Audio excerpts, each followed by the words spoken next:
This is the Good, the Bad, and the Wrestling of Tony James podcast, and it's a great day for the Bells of Justice to be rang. We're into our second episode already this season, and I want to thank my new subscribers and followers out there on YouTube. Don't forget I'm on Spotify, and I'm starting a little life there on Facebook. Before we get into anything, I want to thank my sponsors, Three Brothers RC, everything you need in RC gear. Jose Sanchez boots right out of El Paso, Texas. We're talking traditionally handmade custom boots for every occasion. And Southpaw Boxing Club, the only place to get into shape, stay in shape, and feel dedicated about yourself and others. And those are my sponsors. I want to thank them very much. And I want to jump right into it today. Man, do I have something for you today. We are going to get down and dirty, public, if you will. We are going to talk about the feud between Vader and Stan Hansen. That's right, Vader and Stan Hansen. And if you caught, which a couple of you did, if you caught my first episode of the new season here, I talked about the evolution of the timeline of wrestling and how I felt around 1990, wrestling started to taper off a little bit. And then from like 90, and then once again, the reason I said that was because NWA sold out to WCW, it was Jim Crockett Promotions, sold to WCW. They started to go away the ways of the comic book characters. WWF started introducing the Undertaker style of characters in that old school NWA, Mid-South, Memphis, and Madison Square Garden WWF style of wrestling started to go to the wayside. They tried to capture it in the WWF in 91 with Hogan Slaughter. Next thing you know, you got a double main event in 92. And then by that time, everybody was by a name, not their name. So they even changed Tito Santana to the Matador. So he's no longer Tito Santana. So those things started to happen in those companies. Same thing with the AWA before they went belly up, and WCCW when they tried to merge with USWA. So with that being said, we were in limbo in that 5-year period. But I'm going to tell you somebody who was getting it right. That was New Japan over there from 90. I would say 90 to 2000. They were cruising. And it all started in February 10th, 1990, the infamous eye-popping match between Van Vader and Stan Hansen. This was just two bruisers going at it. And I got a little timeline for you here to understand what was going on, because WCW tried to capture what New Japan was doing with the Vader-Hansen feud. It was huge, big time. That alone was doing more and generating more interest than the same old that was going on in the United States. Now, I'm not going to speak to luchador Mexican style wrestling because I'm not that eloquent when it comes to that time period from 90 to 95. So if I don't know it, I'm not going to talk about it before I research it. But I can say this: in the 90 to 95, and like I said, 90 to basically when Hansen retired in 01, they're just the four pillars. And there's an episode, you can go back into the archives and look for the Four Pillars episode about New Japan and All Japan and how they basically reinvigorated the wrestling scene, and Americans that were over there tried to bring the style over here to the United States, but it was the Four Pillars. With that being said, let's get back to the 90s. You had February 10th, 1990. That's the eye popping, where it was just such a stiff shoot that Vader about lost his eye. People tend to forget that on April 14th, 1990, Hogan goes back to Japan in a super show. He was supposed to wrestle Terry Gordy. Terry Gordy did not want to wrestle Hogan because Hogan had just lost to the Ultimate Warrior, and Gordy was, I believe, the Triple Crown champion at the time, or at least he was one of the big-time champions over there, so forgive me if I don't have the exact title of his championship. But I believe Gordy was holding the title at that time in April. I believe he was the Triple Crown. I believe Stan Hansen ended up beating him for that later, but I believe Gordy was the champ at the time. Nonetheless, Gordy didn't want to wrestle Hogan because Hogan had just got beat by Warrior, and of course he didn't want that on his record, so to speak. Hansen, however, stood up and stepped in and said, "I'll wrestle Hogan." He said he owed Hogan a favor anyway, and we can get into those things later, but he had no problem wrestling Hogan. Now, of course, when you watch that match, Hogan-Hansen, April 14th, 1990, it is a different style of Hogan. It's the Japanese Hogan, and I know everybody gets tired of hearing about that, but that is Hogan raw. I mean, that is how Hogan wrestled. It wasn't the polished, overproduced stuff from 88 on in the WWF.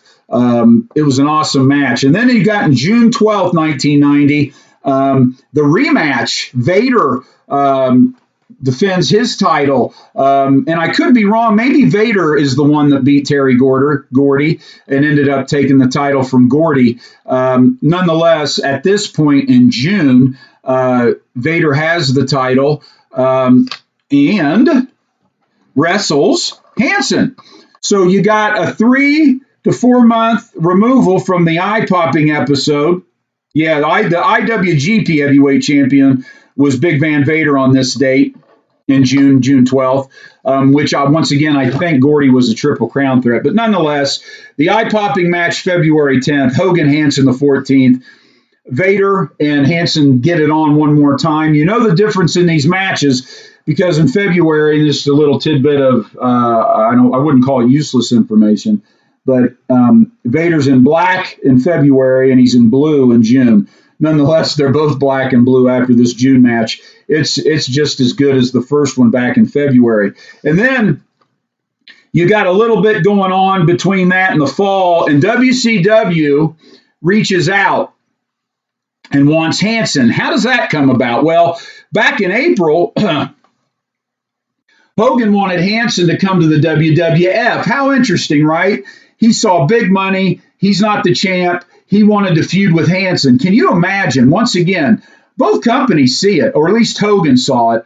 Vince was like, yeah, if you want him, get him, right? That's how the story goes, because Hansen tells the story that Hogan wanted Hansen in the WWF and wanted to do a program with him, possibly building up to WrestleMania.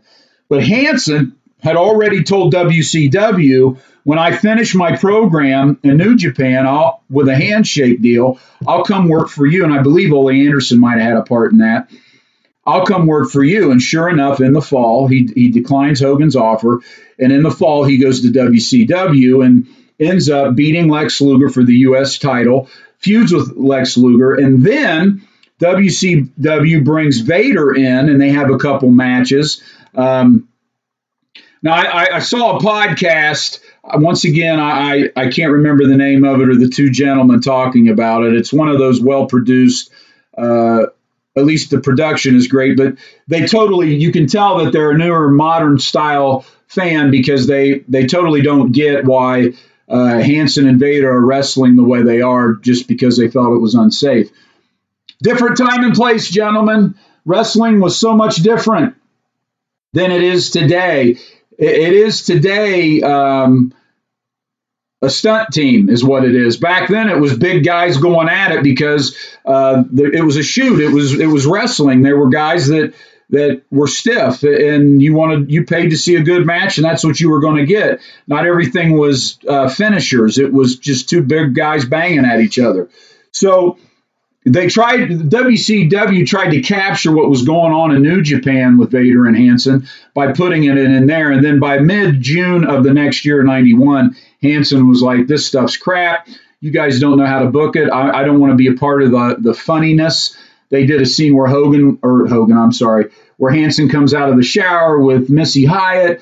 Then you had the two outlaws or the two whatever guys going through the old West town looking for Hansen. Hansen was like, I'm not doing this comedy stuff.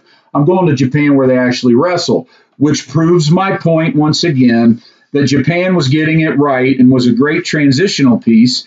This is where they picked up a lot of steam with the four pillars. They started introducing the four pillars, and that is when they got a bunch of steam, and everybody wanted to go to Japan and see what was going on with Baba and them, and why were they being so successful. It all started in 1990, and that is where I feel American wrestling started to take a nosedive. It doesn't just drop off the cliff like that. It takes a couple years, makes sense. By 93, everything was over the top gimmicks, but not in Japan. In WCW as well. And then Japan kept things going. And then you had a resurgence in reality wrestling in 96 with WCW and the NWO. And then you had what Vince ended up stealing and making his own with Austin Rock and DX and all that from 96 to 99, 2000-ish era. But New Japan was going strong for the decade. And it all started, in my opinion, with the Vader Hansen feud. So, what do I got for you today? Well, if you've been following me, you know I like to throw nuggets at you. I like to throw gems, matches. I've got two for you today. I have the two Vader Hansen matches, not the WCW, trying to get American crowds to get to do what they're doing. I'm talking the New Japan, the February 10th, 1990, the rematch, the June 12th, 1990. The Hansen Vader matches. Once again, I want to thank my sponsors, Three Brothers RC, Jose Sanchez Boots, and Southpaw Boxing Club. I'm telling you, they're great sponsors, and I appreciate it. Check them out. They're on the web. They're on Facebook. They're everywhere you need to be and you need to go. This is the Good, the Bad, and the Wrestling of Tony James podcast.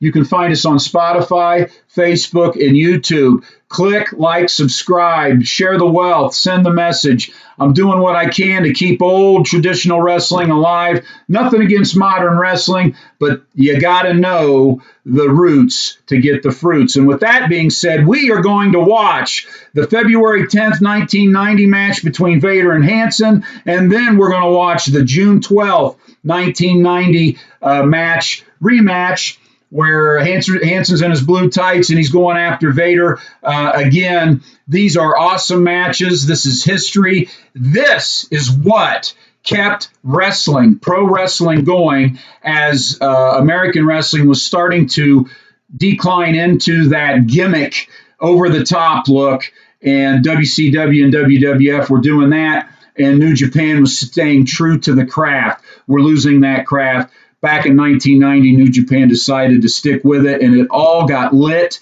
with the atom bomb, which was Hansen Vader. Hey, you don't have to go home, but you can't stay here. God is good, and we will see you at the matches.